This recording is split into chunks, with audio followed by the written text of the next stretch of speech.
The kitchen light flickered as I counted the muddy heel marks leading from our front door to the stairs. 3 a.m., and my wife Vanessa was trying to tiptoe in designer heels that cost more than most people's car payments. I'd been awake for 2 hours, nursing a beer and watching the driveway through our kitchen window. Hetty? Her voice carried that fake sweetness she used when she was caught red-handed. What are you doing up, honey? I held up the lipstick-stained wine glass I'd found in the sink, crimson red. Vanessa only wore pink passion. Entertaining guests while I was at the garage? She froze halfway up the stairs, one hand gripping the banister. Her black dress was wrinkled, and there was a suspicious stain on the hem that definitely wasn't from our kitchen. It was just a girls' night, Eddie. You know how Tara gets with her makeup everywhere. Tara Morrison, her hairdresser friend, was pushing 60 and hadn't worn red lipstick since the Clinton administration. But I just nodded, taking another sip of my beer. Sure, babe, girls' night. The next morning, I was under the hood of Mrs. Patterson's Honda when my phone buzzed with a video call notification. Vanessa's voice echoed from our kitchen, where she'd left her laptop open. I swear, Kelsey, he's driving me insane, Vanessa was saying to her work friend. Eddie can't even satisfy me anymore, let alone provide for me properly. I mean, look at this kitchen. It's from 1995. I'd renovated that kitchen myself last spring, spending 3 months of weekends installing custom cabinets and granite countertops, the same kitchen where she was currently bad-mouthing me to her corporate friends. Maybe it's time to upgrade, Kelsey's voice crackled through the laptop speakers. You deserve better, V. I wiped my hands on my coveralls and walked into the house. Vanessa was facing the laptop, coffee mug in hand, completely absorbed in her character assassination session. Eddie, she snapped when she saw me. I'm in a meeting, just grabbing lunch money, I said, pulling out my wallet. I made sure to count out 320s slowly, deliberately. Wouldn't want to disappoint you with my inability to provide. Her face went white. On the laptop screen, I could see Kelsey and 2 other women from Vanessa's tech company staring at me with barely concealed pity. Ladies, I nodded to the screen, then looked directly at my wife. Satisfaction guaranteed, right, honey? I left her sitting there, mouth agape, and headed back to the garage. But not before I'd spotted something interesting.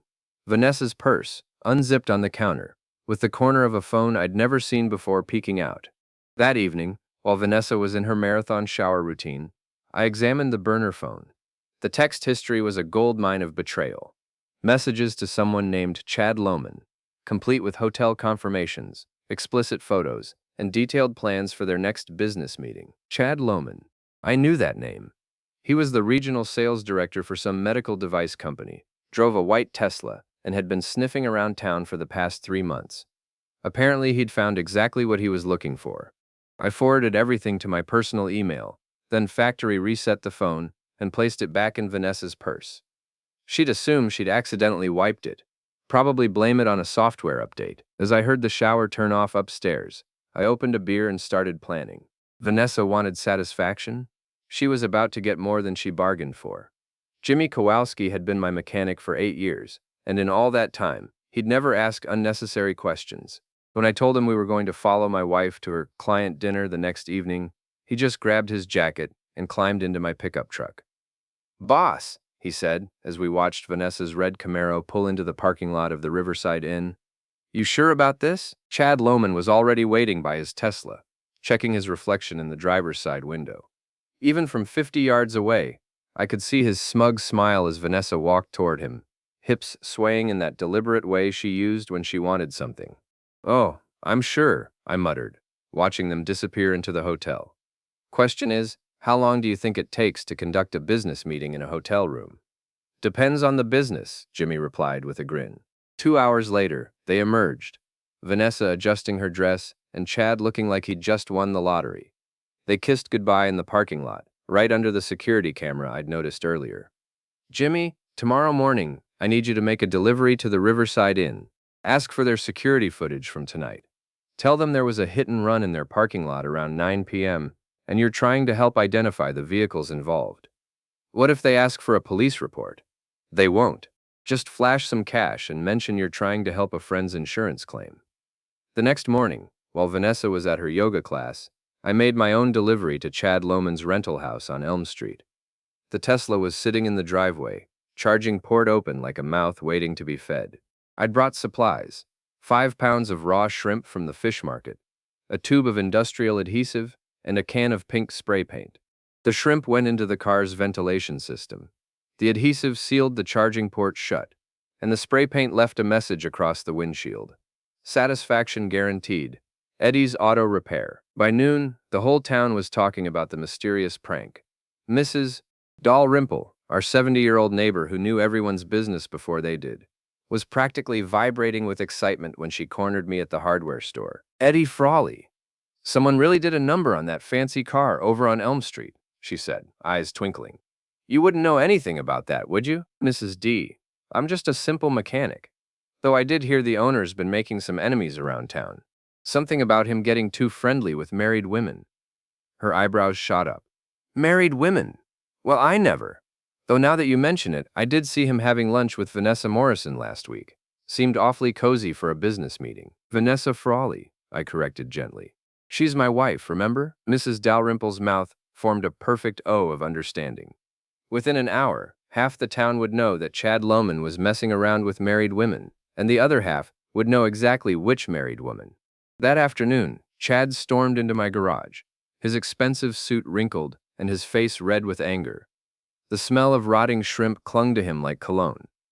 You son of a bitch, he shouted, pointing a manicured finger at me. You destroyed my car.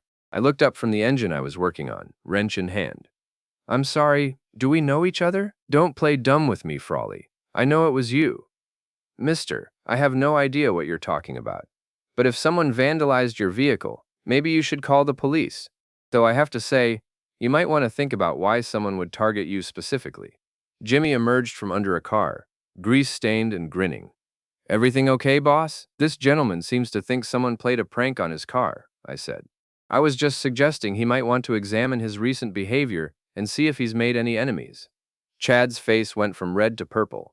You think you're clever? You have no idea who you're messing with. Actually, I think I have a pretty good idea, I replied, setting down my wrench. You're Chad Lohman, Regional Sales Director for MedTech Solutions. You drive a white Tesla, Model S, license plate CHD 2021.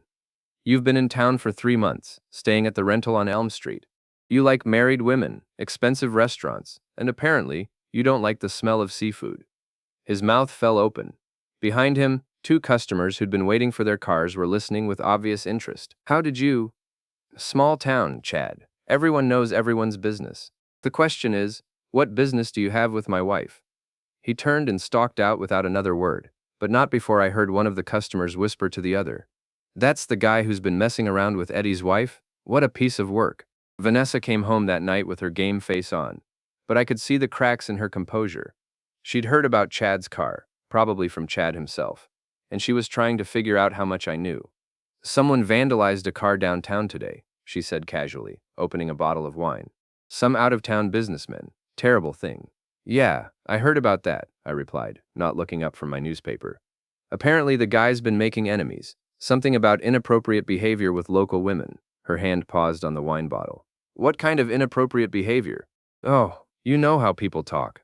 Married women, hotel rooms, that sort of thing. Mrs. Dalrymple was telling everyone at the hardware store. Vanessa's face went pale. Mrs. Dalrymple was better than the local newspaper when it came to spreading information. I'm sure it's just gossip, she said weakly. Probably. Though I did hear the guy confronted me at the garage today, accusing me of vandalizing his car. Strange thing was, he seemed to know an awful lot about my personal life for a complete stranger. I folded the newspaper and looked directly at her. Almost like someone's been talking about me behind my back. The next morning, I implemented phase 2 of my plan. While Vanessa was at work, I visited our bank and discovered something interesting. She'd been using our joint credit card to pay for hotel rooms, expensive dinners, and gifts I'd never received. All perfectly legal, since it was a joint account, but definitely grounds for freezing the cards until we could discuss our financial situation. I also changed the locks on our house. Not to keep her out permanently, but to make a point. When she came home that evening, she found a note taped to the front door. Keys are at the garage. We need to talk. Nijid, Eddie. She arrived at the garage 20 minutes later, furious and humiliated. You changed the locks. Are you insane? Just being cautious, I said, continuing to work on the car in front of me. Seems like there's been some unusual activity on our credit cards. Hotel charges, restaurant bills for 2 people when I was working. Thought maybe someone had stolen your card. Those were business expenses. Funny thing about that, I said, wiping my hands on a rag. I called your company today to ask about their expense reimbursement policy. Turns out, they don't cover hotel rooms for local meetings, or romantic dinners, or gifts for clients. Vanessa's mouth opened and closed like a fish out of water. Here's what's going to happen, I continued. You're going to stop lying to me, stop using our money to finance your affair, and start showing some respect for our marriage. Or you can move in with your boyfriend and see how long his interest lasts when you're not forbidden fruit anymore. You can't do this, Eddie. Half of everything is mine. You're absolutely right. Half of our debt, half of our mortgage, half of our car payments. Hope Chad's ready to take on a business partner. I tossed her the house keys. Think about it, Vanessa. But think fast. My patience is running out. That weekend was the annual Riverside Fall Festival, and I'd volunteered to help set up the sound system. It was the perfect opportunity to test some new equipment I'd borrowed from my friend Dave, who ran a DJ service on weekends. The festival was always the biggest social event of the year, with the whole town turning out for food, games, and gossip. This year, I planned to give them something extra to talk about. I'd spent the week editing together a special audio montage. Vanessa's voice from her laptop meeting, talking about how I couldn't satisfy her, mixed with some choice excerpts from Chad's text messages that I'd saved from the burner phone. Nothing too explicit, but enough to paint a clear picture of what had been going on. Saturday afternoon, the festival was in full swing. Families were enjoying the carnival rides, teenagers were showing off at the ring toss, and the local politicians were working the crowd.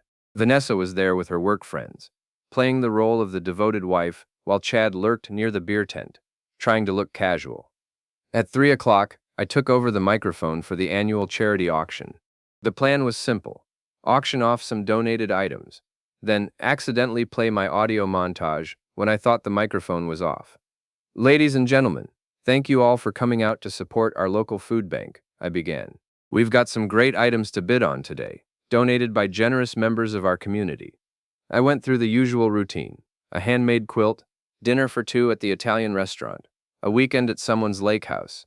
The crowd was engaged, bidding enthusiastically, and I could see Vanessa relaxing as she realized I was just doing normal festival activities. Then came the moment I'd been waiting for. All right, folks, that concludes our auction. Let me just turn off this microphone, and I pretended to fumble with the equipment, then stepped back as if I thought the microphone was off. Instead, I triggered the playback of my carefully edited audio file. Vanessa's voice rang out across the festival grounds, crystal clear through the powerful sound system. Eddie can't even satisfy me anymore, let alone provide for me properly. I mean, look at this kitchen. It's from 1995. The crowd fell silent, heads turning to locate the source of the voice. I made a show of frantically trying to fix the equipment while the audio continued. Chad's voice joined in, reading from one of his text messages. Your husband sounds like a real loser, babe. You deserve so much better. Can't wait to show you what a real man can do. By now, everyone had figured out what was happening. I could see Vanessa pushing through the crowd, her face crimson with embarrassment and rage. Chad had disappeared entirely, probably heading for his car. The final clip was Vanessa again, from a conversation I'd recorded on her laptop the day before. Chad's taking me to New York next weekend. Eddie thinks I'm at a work conference, but really we're going to that boutique hotel in Manhattan. I can't wait to get away from this pathetic small-town life. I finally managed to turn off the microphone, but the damage was done. 300 people had just heard my wife and her boyfriend discussing their affair in intimate detail. Sorry about that, folks, I called out, as if the whole thing had been a technical malfunction. Looks like someone left some audio files on the system by mistake. But nobody was buying it, and I wasn't trying very hard to sell it. The crowd was buzzing with excitement. Phones were out recording everything, and I could see Mrs. Dalrymple practically bouncing with glee at having front row seats to the scandal of the century. Vanessa finally reached the stage, her face twisted with fury. You bastard, she screamed, loud enough for everyone to hear. You planned this. Planned what? I replied innocently. Technical difficulties happen, honey. Maybe you should be more careful about what you say when you think nobody's listening. She lunged at me, but Jimmy and Dave caught her arms before she could connect. I'll destroy you for this, she shouted as they led her away from the stage. I'll take everything you have. Satisfaction guaranteed, I called after her, and the crowd erupted in nervous laughter. The aftermath of the festival incident was everything I'd hoped for, and more. By Sunday morning, the audio clips were circulating on social media, and by Monday, the whole county had heard about Vanessa Frawley's public humiliation. But Vanessa wasn't going down without a fight. She'd spent the weekend at her sister's house, plotting her counterattack, and on Tuesday morning, she showed up at my garage with reinforcements. Tara Morrison, her hairdresser friend, was there for moral support. Kelsey from the tech company had driven down from Portland, looking like she'd rather be anywhere else. And surprisingly, Jenny Walsh, Vanessa's old college roommate who'd moved back to town last year, was standing with them. Eddie, Vanessa said, her voice cold and controlled. We need to talk. I looked up from the transmission I was rebuilding. We're talking now, privately. Anything you want to say to me, you can say in front of Jimmy. He's practically family. Vanessa's jaw tightened, but she pressed on. You humiliated me in front of the entire town. That was cruel and unnecessary. What was cruel and unnecessary was you cheating on me and then telling your friends I couldn't satisfy you. What was cruel and unnecessary was you using our money to finance your affair. What was cruel and unnecessary was you planning a romantic weekend in New York while lying to my face about a work conference. Kelsey stepped forward, her corporate training kicking in. Eddie, I think there's been a misunderstanding. Vanessa's been under a lot of stress at work, and sometimes people say things they don't mean. Lady, I don't know you, and I don't care what you think, I interrupted. But since you seem to be involved in this, let me ask you something. Did you know about the affair? Kelsey's face flushed. That's not really my business. That's a yes. So you knew my wife was cheating on me. You participated in conversations where she mocked and belittled me. And now you're here trying to convince me that I'm the bad guy for exposing the truth? Tara, who'd been quiet until now, suddenly spoke up. Eddie, maybe Vanessa made some mistakes, but what you did at the festival was vindictive. You could have handled this privately, like she handled her affair privately? Tara, how long have you known? The older woman looked uncomfortable. I suspected something, but you didn't think I deserved to know. None of you did. You all knew what was going on, and you let me look like a fool while my wife was running around town with her boyfriend. Jenny, who'd been silent through the whole exchange, finally found her voice. You know what, Eddie? You're right. This is bullshit. Everyone turned to stare at her. I'm sorry, Vanessa, but he's absolutely right. You've been lying to him for months, spending his money on another man, and making him look like an idiot. And we all just stood by and let it happen because we didn't want to get involved. Jenny, Vanessa snapped. You're supposed to be my friend. I am your friend. That's why I'm telling you the truth. You screwed up, Vanessa. You screwed up big time, and instead of taking responsibility, you're trying to make Eddie the villain. Kelsey looked at her watch. I really need to get back to Portland. Vanessa, call me later, okay? She practically ran out of the garage, leaving Vanessa with just Tara and Jenny for support. But Jenny was clearly having second thoughts about the whole situation. Look, V, I love you like a sister, but I can't support this. You made your choices, and now you have to live with the consequences. So you're taking his side. I'm not taking anyone's side. I'm just saying that if you didn't want your affair to become public knowledge, maybe you shouldn't have had an affair. Jenny left, and Tara followed shortly after, mumbling something about having appointments to keep. Vanessa stood alone in my garage, her support system crumbling around her. Feel better now? She asked bitterly. You've turned everyone against me. I didn't turn anyone against you, Vanessa. I just told the truth. If the truth makes you look bad, that's on you, not me. What do you want, Eddie? You want me to grovel? You want me to beg for forgiveness? I set down my wrench and looked at her directly. I want you to understand something. For 15 years, I've worked my ass off to build a life with you. I've supported your career. I've put up with your complaints about our house, our town, our life. I've tried to be the husband you wanted me to be. And I've tried to be the wife you wanted. No, you haven't. You've tried to be the wife you thought you deserved. You've spent our entire marriage looking for something better, something more exciting. Someone who could give you the life you thought you were entitled to. And when you found Chad, you didn't have the decency to end our marriage before starting something new. Vanessa's eyes filled with tears, but I wasn't finished. You want to know what I want? I want you to pack your things and move out. I want you to stop using our credit cards to finance your new life. And I want you to understand that there are consequences for your actions. You can't just hurt people and expect them to smile and take it. And if I don't, I smiled. and it wasn't a nice smile. Then you'll find out just how creative I can be when it comes to ensuring customer satisfaction. Vanessa moved out the following weekend, taking only her clothes and personal items. She found a small apartment across town, and Chad had mysteriously disappeared, apparently transferred to another territory by his company. But I knew this wasn't over. Vanessa wasn't the type to accept defeat gracefully. I was right. 3 weeks later, Sheriff Tom Rourke paid me a visit at the garage. "Eddie, we need to talk," he said, settling his bulk into the folding chair I kept for customers. Tom and I had gone to high school together, played football on the same team, and he'd been a regular customer for years. He was also a fair man, who didn't like being manipulated. "What's on your mind, Tom? Your wife filed a complaint against you. Says you've been harassing her, vandalizing her boyfriend's car, and threatening her." I wiped my hands on a rag and gave him my full attention. "What kind of threats?" "She says you told her you'd make her life hell if she didn't do what you wanted. Says you've been stalking her, following her around town, making her feel unsafe." "Tom, you've known me for 20 years. Do I seem like the stalking type?" "No, you don't. But I have to investigate any complaint that gets filed. You understand that, right?" "Of course. What do you need from me?" "Your side of the story, and any evidence you might have that contradicts her version of events." I reached into my desk drawer and pulled out a thick folder. "Tom, 3 months ago I discovered that my wife was having an affair. I have documentation of her using our joint credit cards to pay for hotel rooms and dinners with her boyfriend. I have text messages from a burner phone she was using to coordinate their meetings.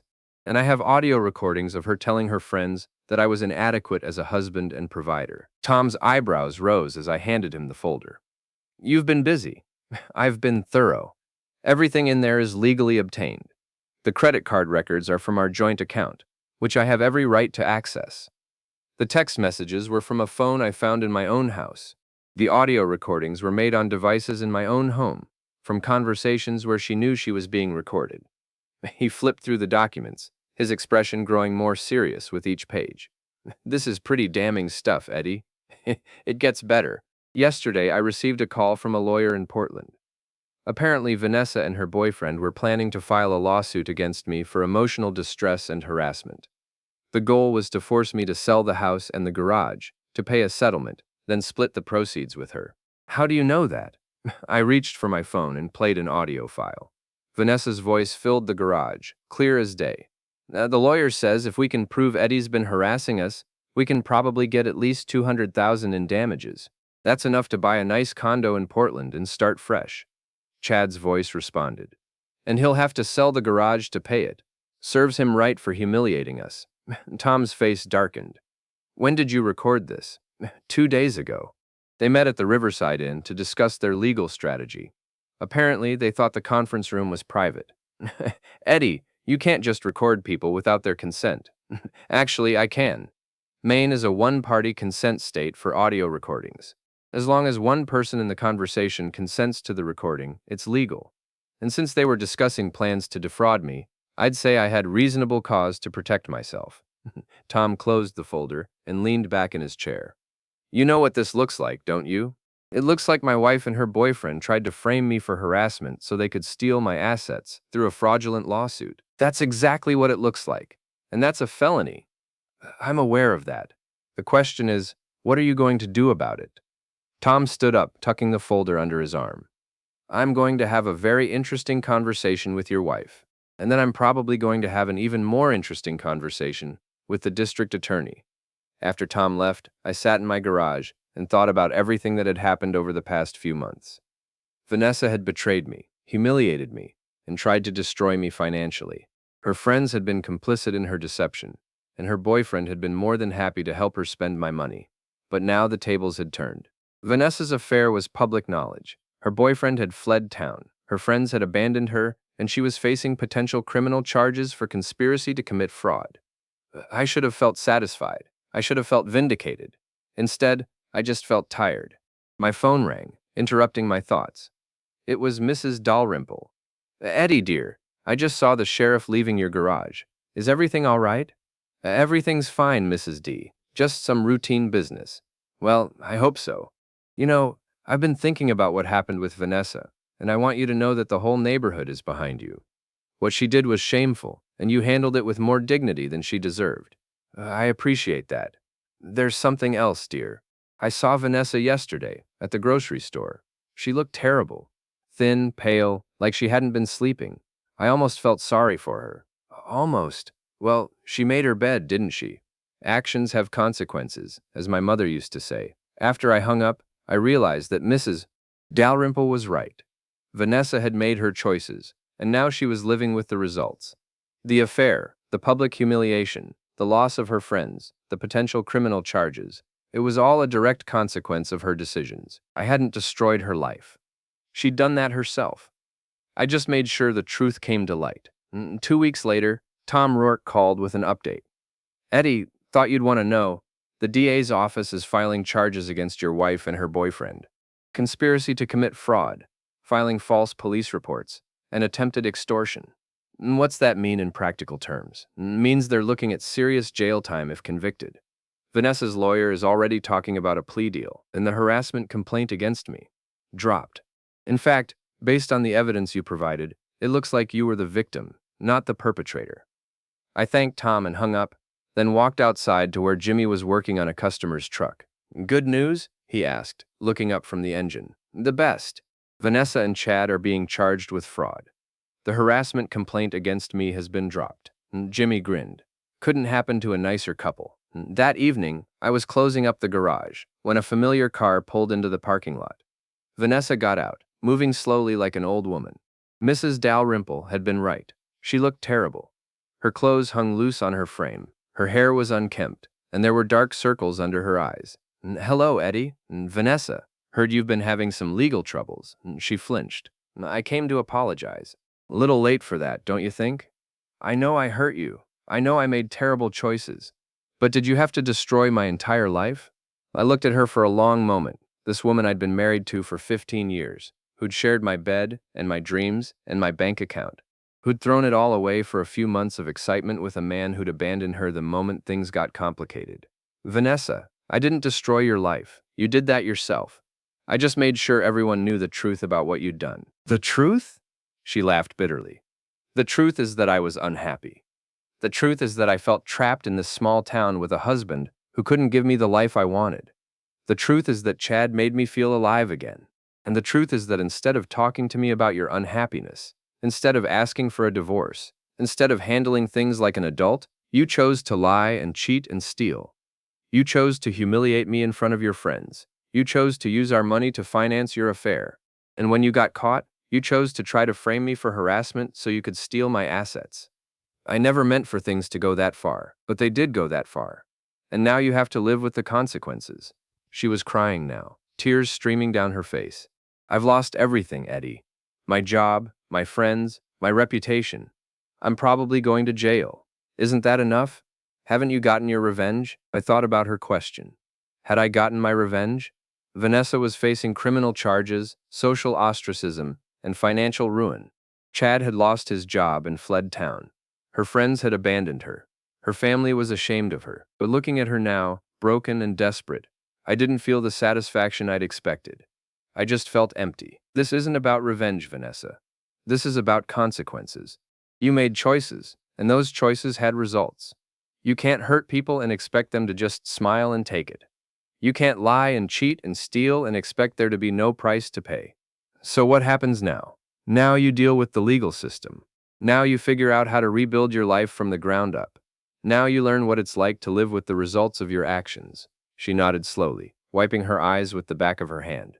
And us? Is there any chance we could ever? No, I said firmly. There's no going back, Vanessa. You burned that bridge when you chose Chad over our marriage. You burned it again when you tried to frame me for harassment. Some things can't be fixed, and some people can't be trusted. She stood there for another moment, as if hoping I might change my mind. When it became clear that I wouldn't, she turned and walked back to her car. Eddie? She called out just before getting in. What? I really am sorry, for all of it. I know you are, but sorry doesn't change what happened. Sorry doesn't undo the damage. Sorry doesn't give me back the 15 years I wasted on someone who never really loved me. She drove away, and I watched her taillights disappear into the darkness. Then I locked up the garage and went home to the house that was finally, truly mine. 3 months later, Vanessa pled guilty to conspiracy charges and was sentenced to 18 months in prison, with the possibility of early release for good behavior. Chad, who'd been arrested in Florida, got 2 years. The local newspaper ran a small article about it on page 3, but by then, the town had moved on to other scandals. Jimmy and I expanded the garage, adding a second bay and hiring another mechanic. Business was good. Apparently, my reputation for thoroughness and attention to detail had earned me some new customers. Mrs. Dalrymple started bringing me casseroles twice a week, claiming I looked too thin. Tom Rourke stopped by regularly for coffee and conversation. I even started dating again. A librarian named Sarah, who appreciated my quiet sense of humor and didn't mind that I worked with my hands for a living. She knew the whole story about Vanessa, of course. Everyone in town did. But she didn't judge me for it. "You did what you had to do," she said one evening as we sat on my front porch, watching the sunset. "She betrayed you, and you made sure she faced consequences for her actions. That's not revenge, that's justice." Maybe she was right. Maybe what I'd done was justice rather than revenge. Maybe Vanessa had gotten exactly what she deserved, and maybe I'd been right to expose her lies and protect myself from her schemes. All I knew for certain was that I could sleep peacefully now, knowing that I'd stood up for myself when it mattered most. I'd refused to be a victim, refused to let someone else's betrayal define my worth, refused to let lies and manipulation go unchallenged. Vanessa had wanted satisfaction, but she'd been looking for it in all the wrong places. Real satisfaction didn't come from affairs, or excitement, or escape from responsibility. Real satisfaction came from living with integrity, from facing problems honestly, from treating people with respect, and expecting the same in return. I'd learned that lesson the hard way, but I'd learned it completely. And unlike my ex-wife, I had no regrets about the choices I'd made.